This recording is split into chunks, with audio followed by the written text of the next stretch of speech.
성탄을 기다리는 대림절기입니다. 아기 예수님이 이 땅에 탄생하심을 기다린다라고 하는 것은 그냥 단순하게 앞으로 메시아가 되실 분, 십자가에 달려 죽으실 분, 그분이 이렇게 아기로 구유에 태어나신 그곳을 기다리는 것에 머무르지 않습니다. 왜냐하면 예수님이 이 땅에 오셨다는 것은 하나님께서 인간의 몸을 입고 이 땅에 오셨다는 것이고요, 하나님이 이 땅에 오셨다는 것은 이 세상의 왕이신 하나님이 오셨다는 거지요. 그러니까 하나님께서 왕으로 이 땅에 오셨다라고 하는 것은 하나님의 나라가 임했다라고 하는 것을 이야기하고 있는 겁니다.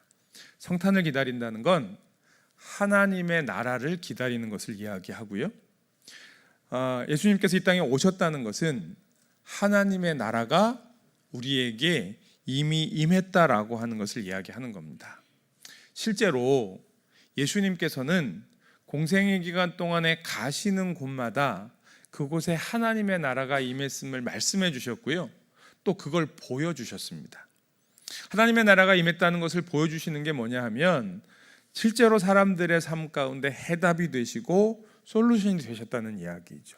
그러니까 병든 사람도 낫고 귀신도 쫓겨나고 죽은 사람이 살아나고, 그런 기적들만 일어난 것이 아니라 그들의 인생을 어떻게 살아야 할지 예수님의 가르침은 다른 랍비들의 가르침과 달랐다라고 성경은 계속해서 이야기하고 있는 거고요, 우리는 그렇게 가르쳐 주신 우리의 인생에, 우리가 살아가는 이 세상에 해답이 되고 솔루션이 되는 주님의 말씀을 하나님의 말씀으로 받아 우리의 삶의 진리로 여기며 그 말씀을 순종하며 살아가는 거죠. 이게 하나님의 나라입니다. 그러니까 하나님의 나라가 임했다라고 하는 것은 단순히 우리가 나중에 가야 될 천국이라고 하는 미래의 개념만을 이야기하는 것이 아니라 이미 우리가 살아가는 세상 가운데, 우리의 삶 가운데 해답이 되시고 능력이 되시고 또 실제로 일하시고 역사하시는 하나님을 만나는 것이라고 하는 거죠. 그러니까 우리가 신약 성경에 보면 계속해서 하나님 나라를 이야기하고 하나님 나라가 왔다고 이야기하고 있습니다. 오늘 우리가 읽은 3장 말씀에 보시면요, 3장 1절에 그때에 세례 요한이 이르러 유대 광야에서 전파하여 말하되, 그러면서요 우리 2절 읽겠습니다. 시작. 회개하라 천국이 가까이 왔느니라 하였으니. 아멘. 여러분, 세례 요한이 이야기했던 것, 그가 외쳤던 것이 무엇이냐 하면 회개하라 천국이 가까이 왔느니라 라고 했습니다.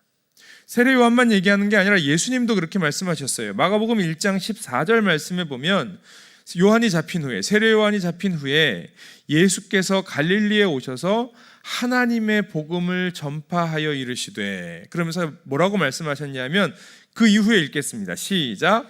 때가 찼고 하나님의 나라가 가까이 왔으니 회개하고 복음을 믿으라 라고 말씀하셨습니다. 예수님께서 때가 찼고 하나님의 나라가 가까이 왔으니 회개하고 복음을 믿으라.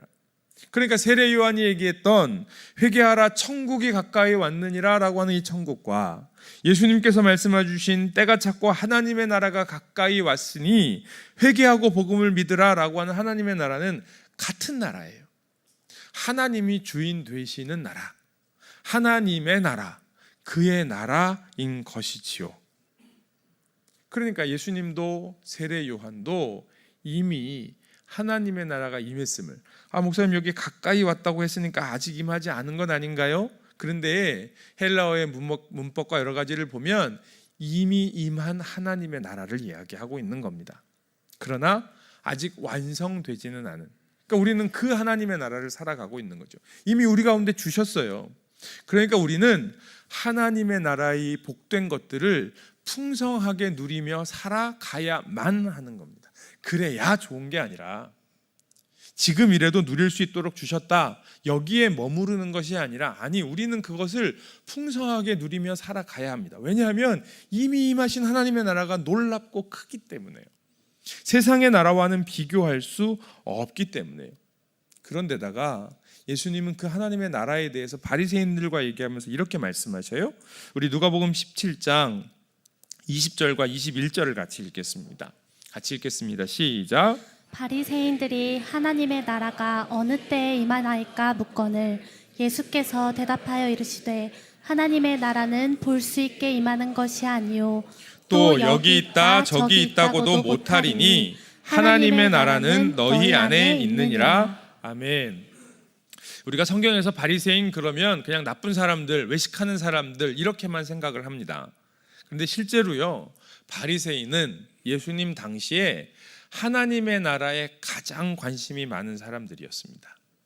그리고 하나님의 나라를 연구도 많이 했고요, 또 하나님의 나라를 가장 강력하게 갈망하고 소망하는 사람들이 바리새인들이었습니다.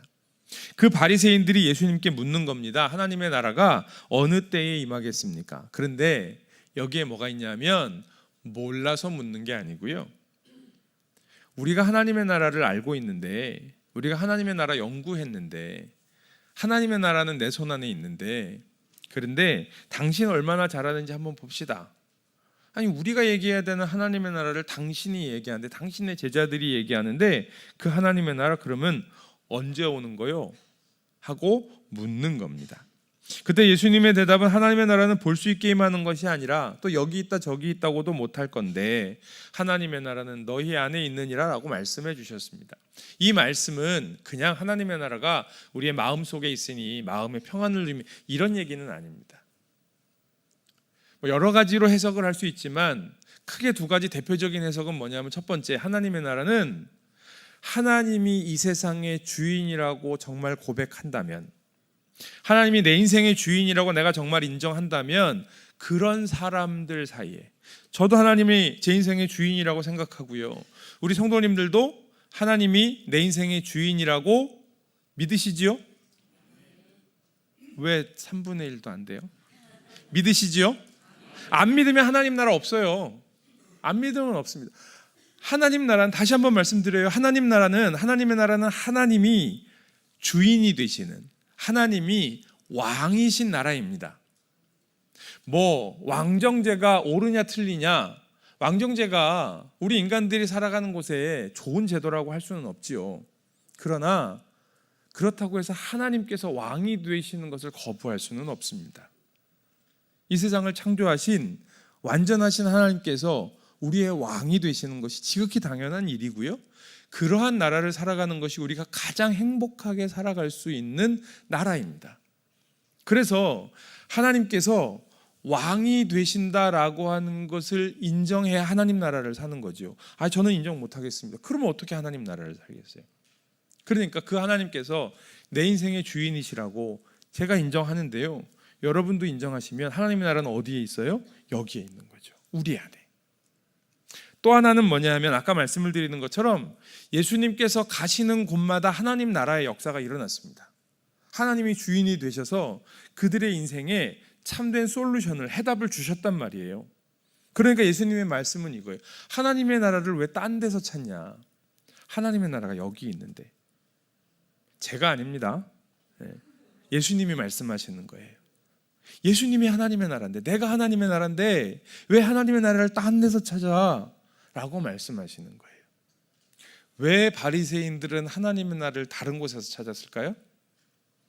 헤롯과 같습니다. 헤롯이 왜 유대인의 왕이 나셨다는 걸 몰라요? 지지난주 설교인데. 왜 유대인의 왕이 어디서 나셨는지 몰라요? 자기가 유대인의 왕이니까요. 내가 인생의 해답이니까, 내가 이 나라의 해답이니까 유대인의 왕이 이 땅에 오셨다는 걸 성경이 이야기하는데 볼 수가 없었어요. 바리새인들은 왜 하나님의 나라를 못 봤을까요? 자기들이 하나님의 나라라고 생각했으니까요. 자기들이 하나님의 나라를 만들 수 있다고 생각했으니까요. 바리새인들이 생각했던 하나님의 나라를 만드는 방법은 율법을 철저하게 지키는 것이었습니다. 그렇게 하면 하나님의 나라가 세워진다고 생각했어요. 그런데 그 율법을 주신 하나님은 보지 못했던 거지요. 그러니까 성탄을 기다리는 사람들, 그리고 하나님의 나라를 만난 사람들은요, 그 하나님의 나라를 이제 살아가야 되는데, 하나님의 나라를 경험한 사람들은 무엇을 하며 살아가는 것인가? 오늘 성경에 나오는 세례 요한은 그것을 보여주고 있습니다. 우리 3절 말씀을 좀 같이 보겠습니다. 3절 읽습니다. 시작. 그는 선지자 이사야를 통하여 말씀하신 자라. 일러스되 광야에 외치는 자의 소리가 있어 이르되 너희는 주의 길을 준비하라. 그가 오실 길을 곧게 하라 하였느니라. 아멘. 자, 세례 요한도요, 이사야 선지자를 통하여 이미 예언되었던 하나님의 역사하심입니다. 선지자 이사야를 통해 말씀하셨습니다. 광야에 외치는 자의 소리가 있을 것이다. 그는 뭐라고 외칠 것이냐 하면 너희는 주의 길을 준비하라. 그가 오실 길을 곧게 하라. 하나님의 나라를 기다리는 사람들, 그리고 하나님의 나라, 이미 임한 하나님의 나라를 경험하고 있는, 하나님이 내 인생의 주인이라고 하는 사실을 경험하고 있고 믿고 있고 그러한 나라를 살아가고 싶은 사람들은 뭘 해야 되냐 하면요, 주의 길을 준비하라 라고 하는 겁니다. 하나님의 나라는요, 저절로 드러나지 않습니다. 왜냐하면 우리가 살아가는 이 세상이 깨어진 세상이기 때문에 그렇습니다. 깨어진 세상이라고 하는 건 사람들이 다 자기가 주인 되려고 하는 거예요. 그래서 세상이 깨지는 거예요. 생각해 보세요. 왜 우리 사이에 여러 가지 어려움들이 있고 사회가 무너지고 국가 간에 전쟁이 일어나고 왜 그렇게 될까요? 경제가 안 되고 왜 안 될까요? 내가 주인 되려고 하니까요. 내가 세상의 중심이 되어서 나를 중심으로 세상이 돌아가기를 원하는 거예요.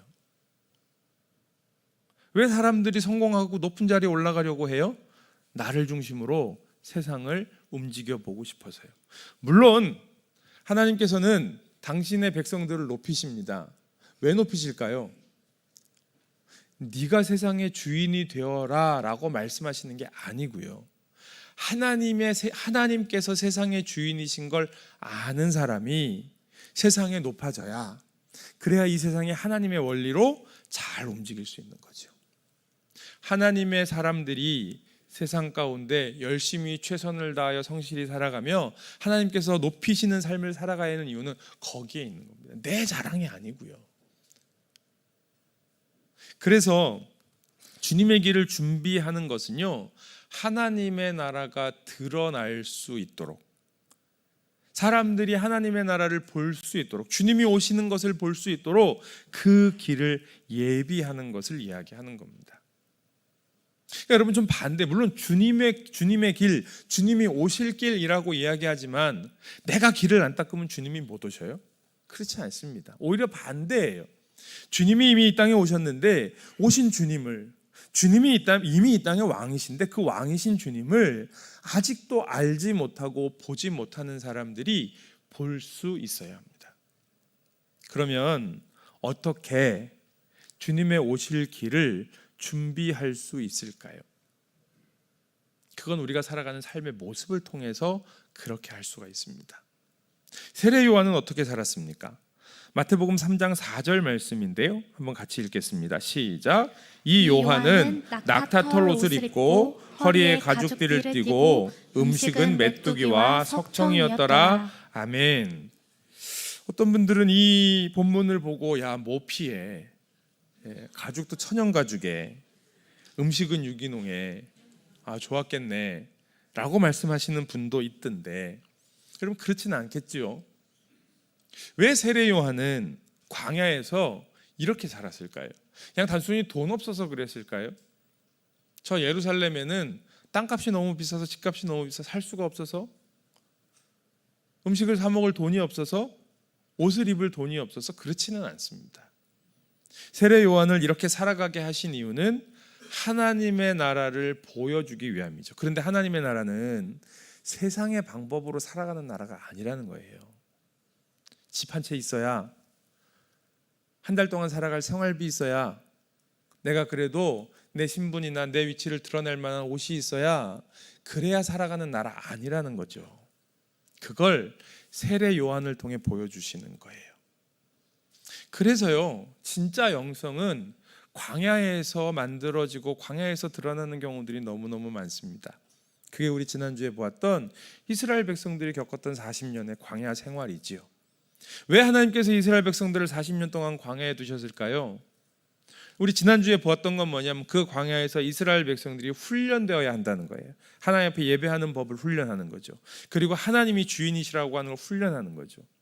동시에 이스라엘 백성들이 그 광야에서 40년 동안 하루도 굶지 않고요, 마실 물이 있고요, 옷과 신발이 헤어지지 않고요, 해지지 않고 그렇게 살아가는 모습을 통하여 주변에 있는 나라들과 가나안 땅에 있는 이방 족속들에게 하나님께서 당신의 백성들을 어떻게 지키시는지를 보여주시는 겁니다.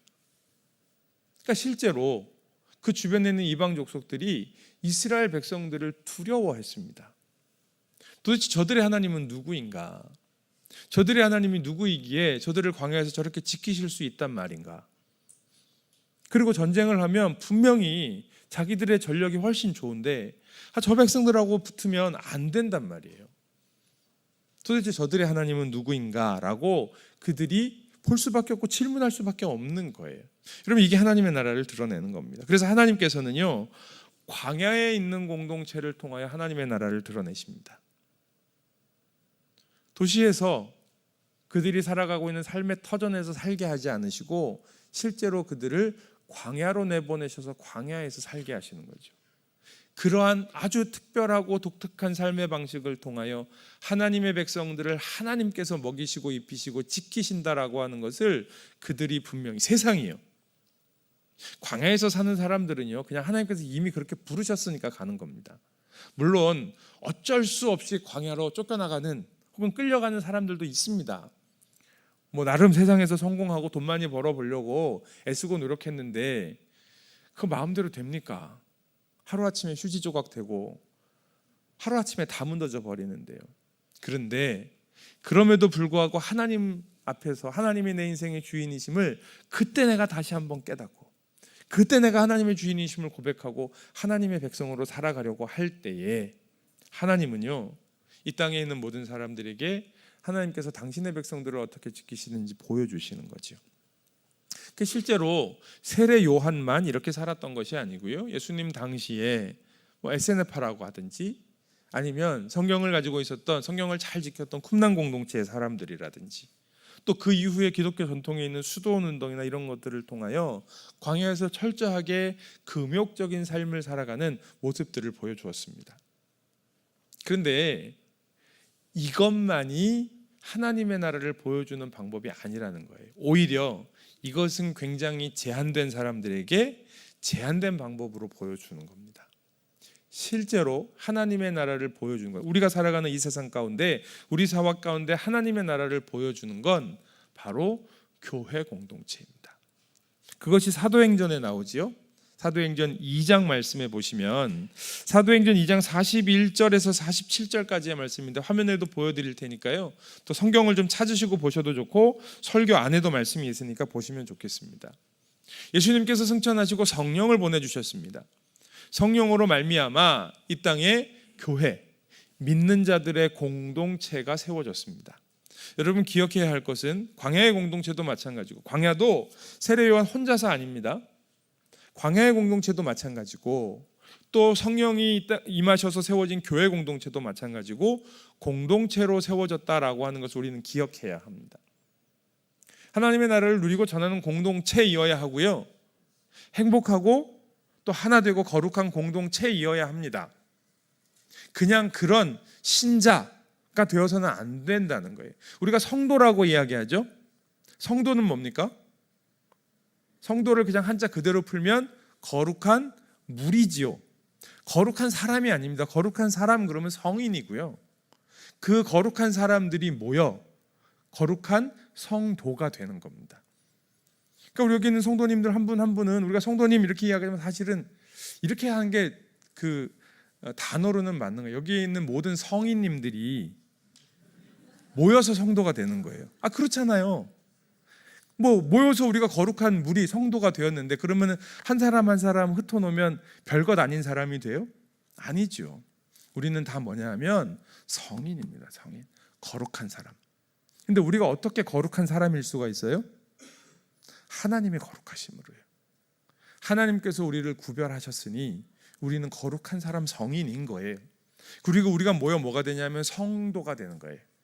믿음의 공동체, 교회 공동체가 되는 거지요. 여러분, 그렇게 하나님께서 세우신 교회 공동체는 어떤 공동체였냐 하면요, 42절 말씀, 먼저 41절 말씀을 보시면 베드로가 설교하고 그 말을 들은 많은 사람들이 세례를 받았는데 그날의 신도의 수가 3,000명이나 더해졌다고 이야기하고 있어요. 그리고 이제 그들이 어떻게 하느냐, 42절 말씀이에요. 한번 같이 읽어보겠습니다. 42절 읽습니다. 시작.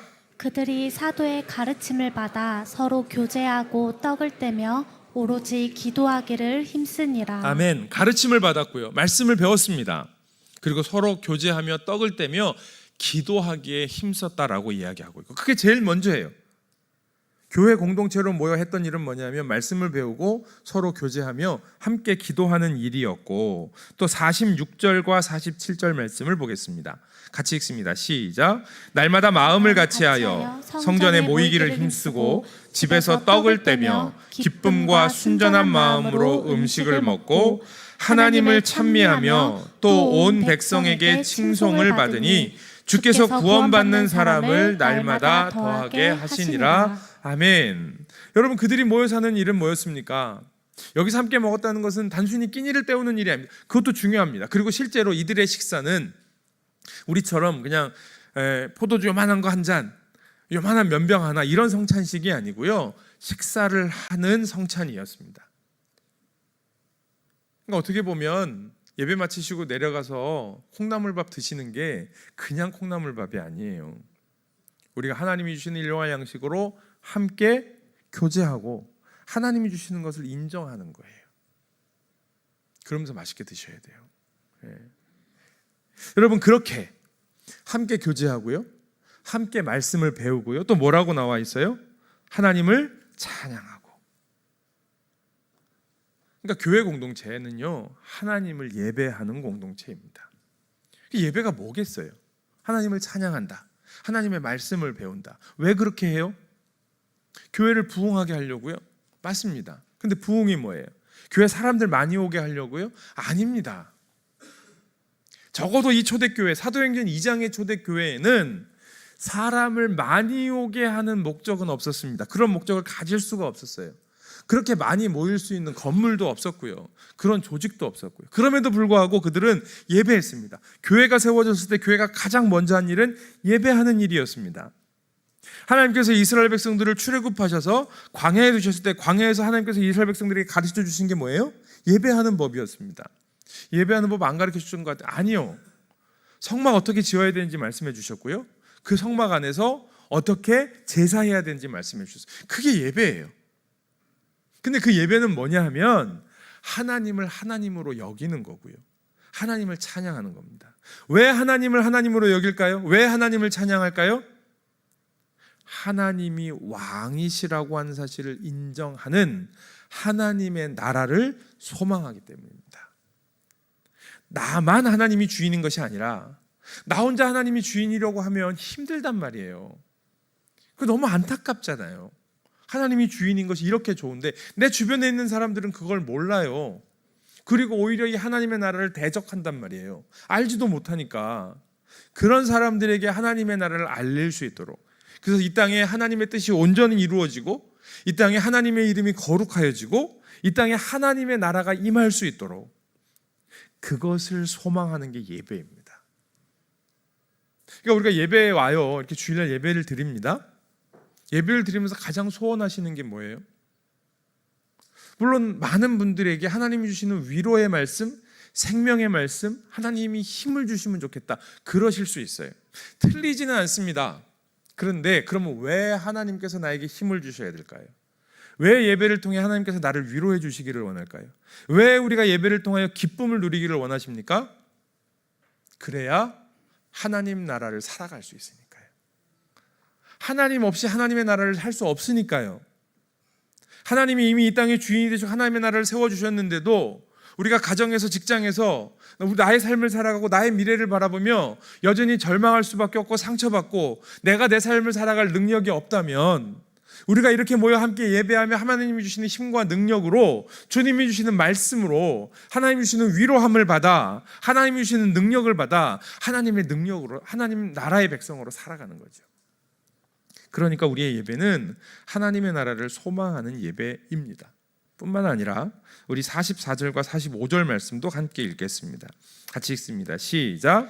믿는 사람이 다 함께 있어 모든 물건을 서로 통용하고 또 재산과 소유를 팔아 각 사람의 필요를 따라 나눠주며. 아멘. 초대교회에 일어났던 초대교회 공동체의 가장 대표적인, 어떻게 보면 가장 충격적이고 가장 부담스러운 모습일 수 있습니다. 그렇지요? 부담스럽습니다. 모든 물건을 서로 통용하고 같이 쓰고 재산과 소유를 다 팔아. 내가 이래서 교회 안 나오려고 그랬는데, 각 사람의 필요를 따라 나눠주며, 수많은 이단들이 이 말씀을 가지고 재산을 팔아 교회에 바쳐라 라고 이야기를 하죠. 그런데 실제로 초대교회는 이 일들이 일어났단 말이에요.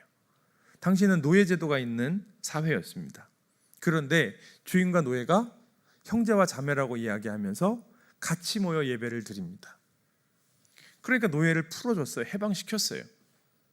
물론 살아갈 방법이 없으니까 여전히 노예와 주인이라고 하는 제도 가운데 살아가긴 하지만 같이 모여 먹고 마시며 그렇게 할 수 있었어요. 무슨 이야기냐 하면 그들이 그들의 삶을 서로 공유하기 시작했다는 겁니다. 단순히 물건을 서로 통용했다라고 하는 건, 나 없는데 그거 있는데 성경에 물건을 통용하라고 했으니까 그거 나 좀 줘요, 니께 내 거고 내께 내 건데, 이 얘기를 하는 게 아닙니다.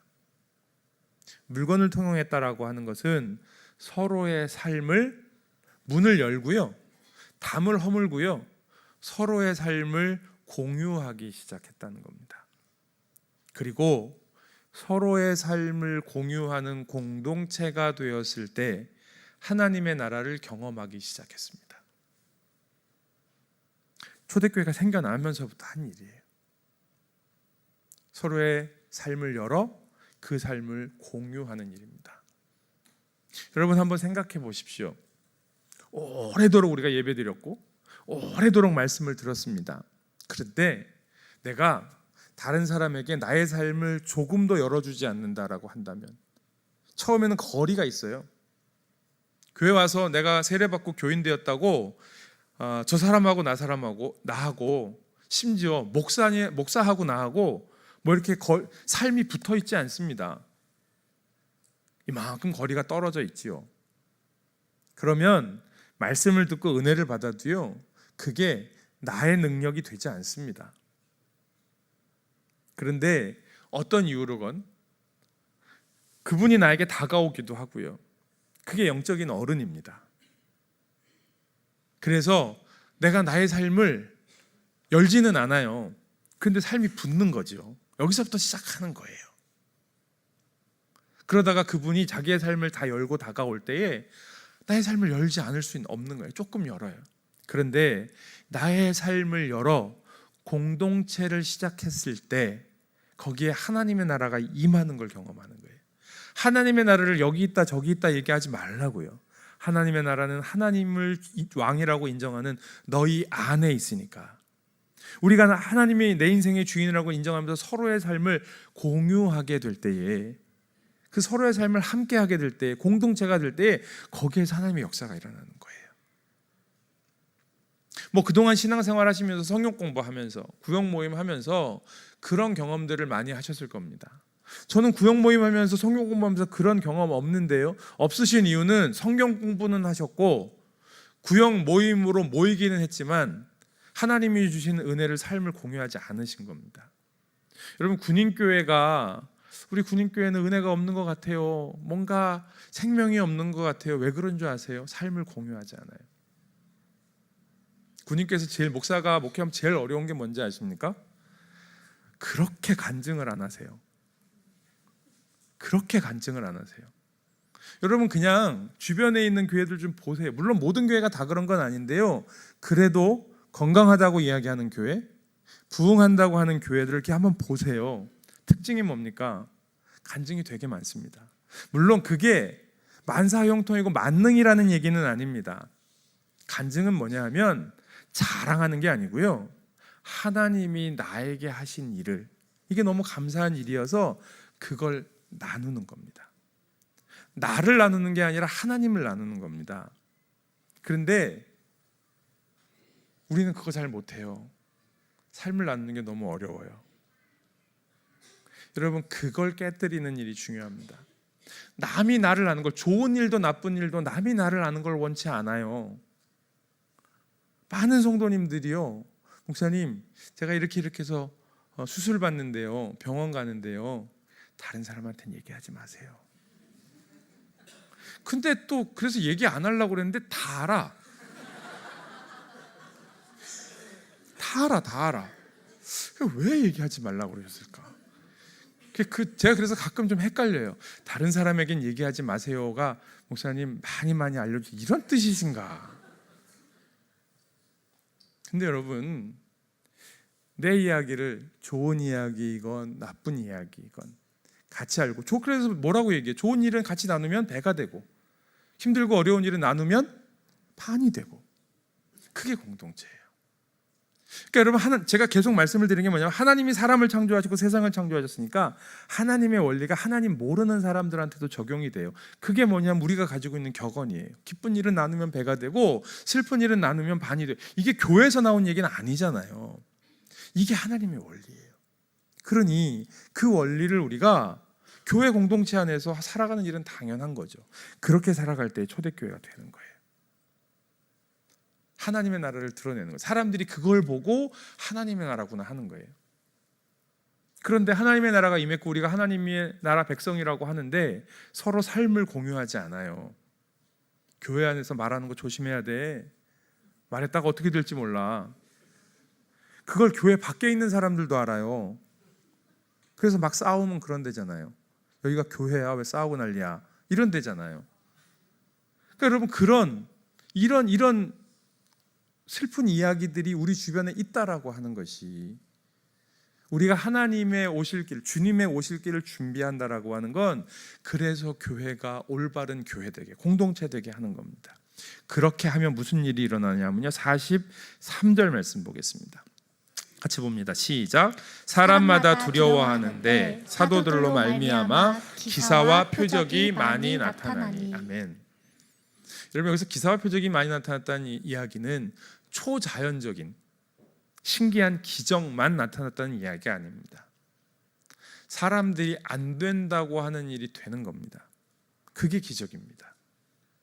그게 기사입니다. 그게 표적입니다. 사람이 안 변해.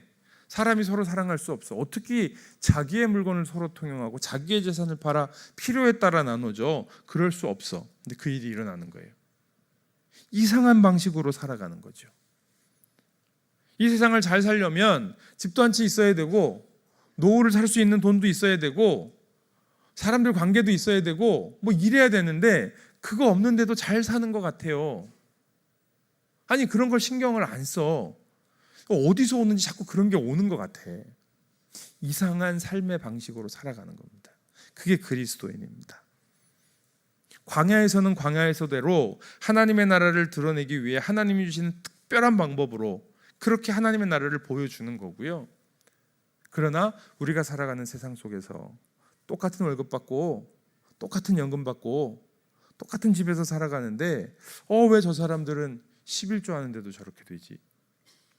어떤 분이 부다에서 뭐 이렇게 얘기하다가 11조 얘기가 나왔대요. 옆에 있는 동기가 그러더래요. 선생님, 교회에서 11조 한두 푼도 아니고 그거 너무하는 거 아니냐? 뭐 이런 이야기를 했대요. 근데 그분이 그렇게 이야기하는 자기 동기에게 이런 얘기를 했답니다.